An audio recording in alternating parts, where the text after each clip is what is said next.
Hi കൂട്ടുകാരെ, നമ്മുടെ ചാനലിലെ പുതിയൊരു വീഡിയോയിലോട്ട് എല്ലാവർക്കും സ്വാഗതം. അപ്പോൾ നമ്മുടെ ചാനൽ കണ്ട് ഇഷ്ടപ്പെടുവാണെങ്കിൽ തീർച്ചയായിട്ടും എല്ലാവരും എന്നെ ഒന്ന് സപ്പോർട്ട് ചെയ്യണേ.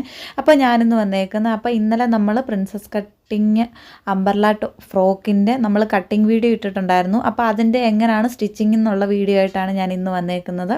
അപ്പോൾ ഒരുപാട് നമ്മൾ കട്ടിങ് ആണ് കുറച്ചും കൂടെ പാടുള്ള സ്റ്റെപ്പ്, സ്റ്റിച്ചിങ് എന്ന് പറയുന്നത് വളരെ എളുപ്പമാണ്. അപ്പോൾ നമുക്ക് നേരെ വീഡിയോയിലോട്ട് തന്നെ പോകാം. അപ്പോൾ ആദ്യമേ തന്നെ നമ്മുടെ യോക്കിൻ്റെ പാർട്ടാണ് കാണിക്കുന്നത്. അപ്പോൾ നിങ്ങൾ ബാക്ക് പീസിൽ ലൈനിങ്ങുമായിട്ട് നമ്മുടെ മെയിൻ ക്ലോത്തും ചുറ്റിനും അടിച്ചെടുക്കാനായിട്ട് ശ്രദ്ധിക്കണം. അത് ബാക്ക് പീസ് ആയിക്കോട്ടെ ഫ്രണ്ട് പീസ് ആയിക്കോട്ടെ, നമ്മുടെ യോക്കിൻ്റെ പാർട്ട് ലൈനിങ്ങുമായിട്ട് ചുറ്റിനും കൂട്ടി അടിച്ചിട്ടുണ്ടെങ്കിൽ നിങ്ങൾക്ക് വളരെ എളുപ്പമായിരിക്കും അതിൻ്റെ പുറകിൽ ടക്ക് ഇടാനാണെങ്കിലും അതിൻ്റെ ഫ്രണ്ട് ഭാഗം തയ്ച്ചെടുക്കാനായിട്ട്. അപ്പോൾ നമ്മൾ ഫ്രണ്ടും ബാക്കും എല്ലാം നമ്മൾ ഒരുപോലെ തന്നെ ചുറ്റിനും നമ്മൾ തയ്ച്ചെടുത്തിട്ടുണ്ട്. അപ്പോൾ നമ്മൾ ബാക്കിലും അതുപോലെ തന്നെ ഞാൻ പറഞ്ഞായിരുന്നു, രണ്ട് സൈഡിലും നമ്മൾ ടക്ക് മാർക്ക് ചെയ്യണം. എങ്കിൽ മാത്രമാണ് നിങ്ങൾക്ക് കറക്റ്റ് അളവിൽ തന്നെ ടക്ക് അടിക്കുമ്പോൾ കിട്ടത്തുള്ളൂ. അപ്പോൾ ആദ്യമേ തന്നെ നമ്മൾ ബാക്ക് പീസിൽ ടക്ക് അടിക്കാനായിട്ടാണ് പോകുന്നത്. അപ്പോൾ രണ്ട് സൈഡിൽ നമ്മൾ മാർക്ക് ചെയ്തിട്ടുണ്ട്. അപ്പോൾ നമ്മൾ ഏറ്റവും നടുക്ക് വരച്ചേക്കുന്ന ലൈനിങ്ങിൽ വേണം ഇതുപോലെ, ആ ലൈനിലാണ് നമ്മൾ മടക്കുന്നത്.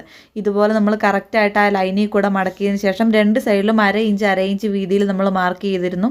ആ ലൈനിൽ കൂടെ വേണം നമ്മൾ അടിച്ചെടുക്കാനായിട്ട്. അപ്പോൾ മുകളിലും താഴെയും കെട്ടിട്ട് തയ്ക്കാനായിട്ട് ശ്രദ്ധിക്കണം. അങ്ങനെ നമ്മൾ രണ്ട് സൈഡും തയ്ച്ചെടുത്തിട്ടുണ്ട്. ഇനി നമ്മൾ ഫ്രണ്ട് പീസിലോട്ടാണ് പോകുന്നത്. അപ്പോൾ ഈ ഒരു ഭാഗം തയ്ക്കുമ്പോൾ നിങ്ങൾ ശ്രദ്ധിക്കേണ്ട കാര്യം എപ്പോഴും അടിയിൽ നിന്ന് വേണം തയ്ച്ച് തുടങ്ങാനായിട്ട് മുകളിലോട്ട്. എങ്കിൽ മാത്രമാണ് നിങ്ങൾക്ക് കറക്റ്റായിട്ട് കിട്ടത്തുള്ളൂ. കാരണം അടിയിൽ ഒരിക്കലും നമുക്ക് ഇറക്കം കുറയാൻ പാടില്ല. മുകൾ ഭാഗത്ത് നമുക്ക് കൈക്കുഴിയുടെ ഭാഗം കട്ട് ചെയ്ത് കളയാവുന്നതാണ്.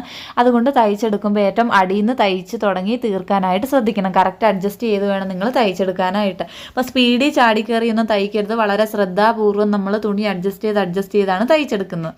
അങ്ങനെ നമ്മൾ ഫ്രണ്ടിലും ബാക്കിലും ടക്കൊക്കെ അടിച്ചു, അതുപോലെ തന്നെ ഫ്രണ്ടിലും എല്ലാം കൂട്ടിയടിച്ചെടുത്തിട്ടുണ്ട്. ഇനി നമുക്ക് അതിൻ്റെ ഷോൾഡർ കൂട്ടിയടിക്കണം. ഷോൾഡർ കൂട്ടിയടിച്ചതിന് ശേഷം നമുക്ക് കഴുത്തും കൂടെ ചെയ്തെടുക്കാം. അപ്പോൾ കഴുത്തിന് വേണ്ടിയിട്ട് നമ്മളിവിടെ ക്രോസ് പീസാണ് ഉപയോഗിച്ചേക്കുന്നത്. അപ്പോൾ ക്രോസ് പീസിന് പകരം നിങ്ങൾക്ക് ക്യാൻവാസ് വെക്കാം, ഇല്ലെങ്കിൽ ലൈനിങ് ആണെങ്കിലും അടിച്ചു മറിച്ചെടുക്കാവുന്നതാണ്. അപ്പോൾ നമ്മളിവിടെ ക്രോസ് പീസാണ് ഉപയോഗിക്കുന്നത്. അപ്പോൾ നമുക്ക് ഷോൾഡർ കൂട്ടിയടിച്ചതിന് ശേഷം നമുക്ക് കഴുത്തും കൂടെ ചെയ്തെടുക്കാവുന്നതാണ്. അപ്പോൾ ഞാനിവിടെ ക്രോസ് പീസ് ചെയ്യുന്നതിൻ്റെ ഡീറ്റെയിൽ വീഡിയോ നിങ്ങൾക്ക് കാണിച്ച് തരുന്നില്ല. അപ്പോൾ ആർക്കെങ്കിലും വേണമെങ്കിൽ കമൻറ്റ് ചെയ്താൽ മതി. അപ്പോൾ എല്ലാവർക്കും അറിയാമെന്ന് ഞാൻ വിചാരിക്കുന്നു. അപ്പോൾ കൂട്ടിയടിച്ചെടുക്കുമ്പോൾ നമുക്ക് ഇതേ രീതിയിലാണ് കിട്ടുന്നത്. ഇനി നമുക്കിത് വേണമെങ്കിൽ അകത്തോട്ട് മടക്കി അടിക്കാം, ഇല്ലെങ്കിൽ കൈത്തയ്യലാണെങ്കിലും നിങ്ങൾക്ക് ചെയ്തെടുക്കാവുന്നതാണ്. അപ്പോൾ കൈത്തയ്യൽ ചെയ്യുന്നതാണ് കുറച്ചും കൂടെ നല്ലത്. അപ്പോൾ നമ്മളിവിടെ മിഷൻ അടിച്ചെടുക്കുകയാണ് ചെയ്യുന്നത്. അപ്പോൾ നമുക്ക് അതും കൂടെ അടിച്ചെടുത്തിട്ട് വരാം.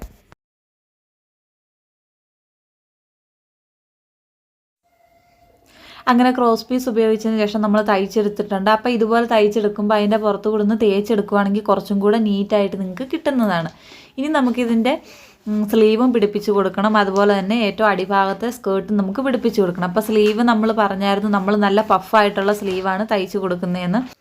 അപ്പോൾ ഇതാണ് നമ്മുടെ സ്ലീവിൻ്റെ തുണി. അപ്പോൾ അത് നമ്മൾ വിരിച്ചെടുക്കുമ്പോൾ ഇത്രയും നമുക്ക് കിട്ടുന്നുണ്ട്. അപ്പോൾ ഇത്രയും നമുക്ക് ഇത്ര അളവിൽ തുണി ഉണ്ടെങ്കിൽ മാത്രമാണ് നമ്മൾ തയ്ക്കുന്ന പഫിൻ്റെ സെയിം അളവിൽ തന്നെ കിട്ടത്തുള്ളൂ. അപ്പോൾ നമ്മൾ നോർമൽ തയ്ക്കുന്ന മെഷീനിൽ സൂചിയുടെ അളവെന്ന് പറയുന്ന 4ആണ്. അത് നമ്മൾ ഏറ്റവും മുകളിൽ 9 ആക്കി വെച്ച് കൊടുക്കണം. അപ്പോൾ അത് സാധാരണ മെഷീനാണെങ്കിൽ നിങ്ങളത് തയ്ച്ചെടുത്തതിന് ശേഷം ലൂസായിട്ട് തയ്ച്ചെടുത്തതിന് ശേഷം നമ്മൾ നൂല് ഇങ്ങനെ വലിച്ച് നമ്മൾ പ്ലീറ്റ്സ് എല്ലാം കൂടെ ഒരുമിച്ച് കൊണ്ട് വെച്ചാൽ മതി. അപ്പോൾ ഈ ഒരു മെഷീൻ്റെ കാര്യം മാത്രം ഞാൻ ജസ്റ്റ് നിങ്ങൾക്ക് ഇതിൻ്റെ ഇടയ്ക്ക് പറഞ്ഞു തരുന്നതുള്ളൂ.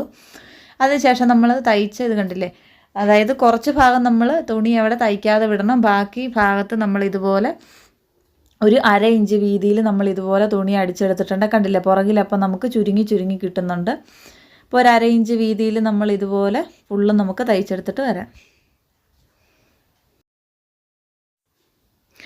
അങ്ങനെ നമ്മൾ ഒരു സൈഡ് തയ്ച്ചെടുത്തിട്ടുണ്ട്, കണ്ടില്ല. അപ്പോൾ ഇതുപോലെ തയ്ച്ചെടുത്തില്ലെങ്കിലും കുഴപ്പമില്ല. നമ്മൾ സാധാരണ രീതിയിൽ നമ്മൾ ഇച്ചിരി സാധാ മെഷീനിലാണെങ്കിൽ ലൂസായിട്ട് നമ്മുടെ സൂചി വെച്ച് കൊടുത്തതിന് ശേഷം തയ്ച്ചെടുത്തതിന് ശേഷം ഒരു നൂല് വലിച്ചു കഴിയുമ്പോൾ ഇതുപോലെ നമുക്ക് കുഞ്ഞതായിട്ട് നമുക്ക് പ്ലേറ്റ്സ് ആയിട്ട് കിട്ടും. ഇനി മറു സൈഡും അതുപോലെ തന്നെ നമ്മളൊരു 5 ഇഞ്ച് ഗ്യാപ്പ് ഇതുപോലെ വിട്ടതിന് ശേഷം വീണ്ടും നമുക്ക് മുകൾ ഭാഗവും അതുപോലെ തന്നെ തയ്ച്ചെടുത്തിട്ട് വരാം.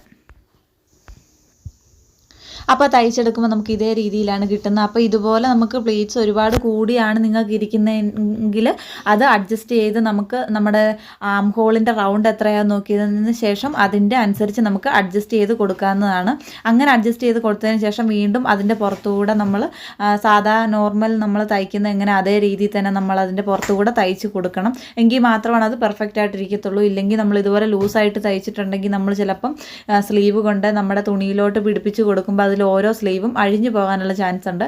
അപ്പോൾ ഇതുപോലെ തയ്ച്ചെടുത്തതിന് ശേഷം നിങ്ങൾ ആം റൗണ്ട് കറക്റ്റ് ആണോ എന്ന് നോക്കണം ഇതിൻ്റെ അളവ്. അതിനുശേഷം അതിൻ്റെ പുറത്തുകൂടെ ഒന്ന് നമ്മൾ കറക്റ്റ് തയ്ച്ചെടുക്കണം. അതിന് ശേഷമാണ് നമ്മളത് സ്ലീവ് കൊണ്ട് അറ്റാച്ച് ചെയ്ത് കൊടുക്കുന്നത്. അപ്പോൾ അതിന് മുൻപ് നമ്മൾ സ്ലീവിൻ്റെ ഏറ്റവും അടിഭാഗത്ത് നമ്മുടെ സാരിയുടെ ബോർഡർ നമ്മൾ ഇതുപോലെ പിടിപ്പിച്ച് കൊടുക്കുന്നുണ്ട്. അപ്പോൾ സാരിയുടെ ബോർഡർ ഇല്ലെങ്കിലും കുഴപ്പമില്ല, സാധാരണ രീതിയിലുള്ള നമ്മൾ എടുത്ത തുണിയുണ്ടല്ലോ ആ തുണിയാണെങ്കിലും വെച്ച് കൊടുത്താൽ മതി. അപ്പോൾ നമ്മൾ ചെറിയൊരു ഭംഗി കിട്ടാൻ വേണ്ടിയിട്ട് സാരിയുടെ ബോർഡർ അതിൻ്റെ അടിഭാഗത്ത് നമ്മൾ വെച്ച് കൊടുക്കുന്നുള്ളൂ. അതൊക്കെ നിങ്ങൾക്ക് നിങ്ങളുടെ ഇഷ്ടത്തിന് ചെയ്തെടുക്കാവുന്നതാണ്.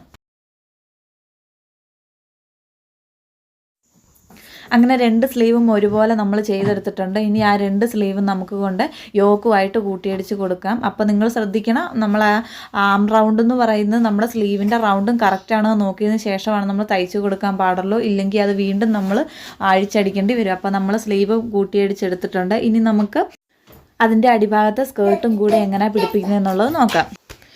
അതിന് വേണ്ടിയിട്ട് നമ്മൾ സ്കേർട്ടിൻ്റെ അടിയിൽ ഇൻ്റർലോക്കാണ് ചെയ്യുന്നത്. അപ്പോൾ ഈ ഫൂട്ട് എന്ന് പറയുന്ന മെഷീനിൽ കിടക്കുന്ന സാധാരണ ഫൂട്ടാണ്. അപ്പോൾ എൻ്റെ കയ്യിലിരിക്കുന്നതാണ് ഇൻ്റർലോക്ക് ഫൂട്ട്. അപ്പോൾ അതൊക്കെ ഡീറ്റെയിൽ ആയിട്ട് ഞാൻ ഇതിന് മുന്നേ ഇട്ടിട്ടുണ്ട്. അപ്പോൾ അതിൻ്റെ വീഡിയോ വേണമെങ്കിൽ നിങ്ങൾ പറഞ്ഞാൽ മതി, ഞാൻ നിങ്ങൾക്ക് ചെയ്യുന്നതാണ്. അപ്പോൾ ഇതാണ് ഇൻ്റർലോക്ക് ഫൂട്ട്, അത് നമ്മൾ ഇട്ട് കൊടുക്കുന്നത്. ഇൻ്റർലോക്ക് ഫൂട്ടുണ്ടെങ്കിൽ നമുക്കതിൻ്റെ അടിഭാഗം ഇതുപോലെ ചെയ്തെടുക്കാൻ വളരെ എളുപ്പമാണ്. അതായത് ഇൻ്റർലോക്ക് ചെയ്തെടുക്കാൻ, അതായത് സാധാരണ നമ്മൾ മടക്കി അടിക്കുന്നതിനെക്കാളും കുറച്ചും കൂടെ ഭംഗിയായിരിക്കും. അപ്പോൾ നമുക്കത് ഫുള്ളും ചെയ്തെടുത്തിട്ട് വരാം. അതുപോലെ തന്നെ സ്കേർട്ടിന് നമ്മൾ ലൈനിങ് വെക്കുന്നുണ്ട്. അപ്പോൾ ലൈനിങ് കട്ടിങ് ഒന്നും ഞാൻ കാണിക്കുന്നത് കാരണം അത് നിങ്ങൾക്ക് ലൈനിങ് എന്തുമാത്രം അളവിലാണോ ഉള്ളത് അതേ രീതിയിൽ നിങ്ങൾക്ക് അളവെടുക്കാമെന്നാണ്. വേണമെങ്കിൽ നിങ്ങൾക്ക് അമ്പർല രീതിയിൽ കട്ട് ചെയ്യാം, ഇല്ലെങ്കിൽ എ ലൈൻ രീതിയിലാണെങ്കിലും ലൈനിങ് കട്ട് ചെയ്തിട്ട് നമുക്കിതിൻ്റെ കൂടെ പിടിപ്പിച്ചെടുക്കാവുന്നതാണ്. അങ്ങനെ നമ്മൾ സ്കേർട്ടിൻ്റെ അടിഭാഗം നമ്മൾ ഇൻ്റർലോക്ക് ചെയ്തെടുത്തിട്ടുണ്ട്. അപ്പോൾ ഫ്രണ്ട് പീസും ബാക്ക് പീസിലും നമ്മൾ ഇൻ്റർലോക്ക് ചെയ്തെടുത്തിട്ടുണ്ട്.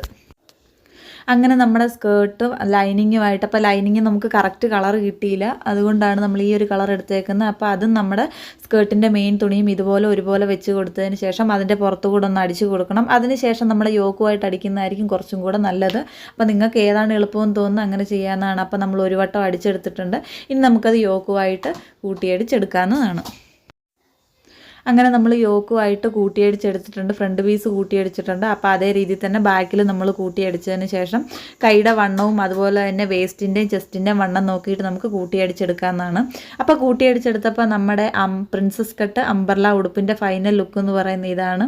കണ്ടില്ലേ, വളരെ പെർഫെക്റ്റ് ആയിട്ട് നമുക്ക് പ്രിൻസസ് കട്ടിങ് എന്ന് പറയുമ്പോൾ അതേ രീതിയിൽ ചെയ്തിട്ടുണ്ടെങ്കിൽ നമുക്ക് പെർഫെക്റ്റ് ഷേപ്പിൽ തന്നെ നമുക്ക് നമ്മുടെ ഉടുപ്പ് കിട്ടുന്നതാണ്. അതുപോലെ തന്നെ നമ്മൾ നല്ല പഫ് സ്ലീവും വെച്ച് കൊടുത്തിട്ടുണ്ട്. അപ്പോൾ ഇഷ്ടപ്പെടുവാണെങ്കിൽ തീർച്ചയായിട്ടും എല്ലാവരും ഒന്ന് സപ്പോർട്ട് ചെയ്യണേ. അതുപോലെ തന്നെ നിങ്ങളുടെ വിലയേറിയ അഭിപ്രായങ്ങളും കമൻറ്റിലൂടെ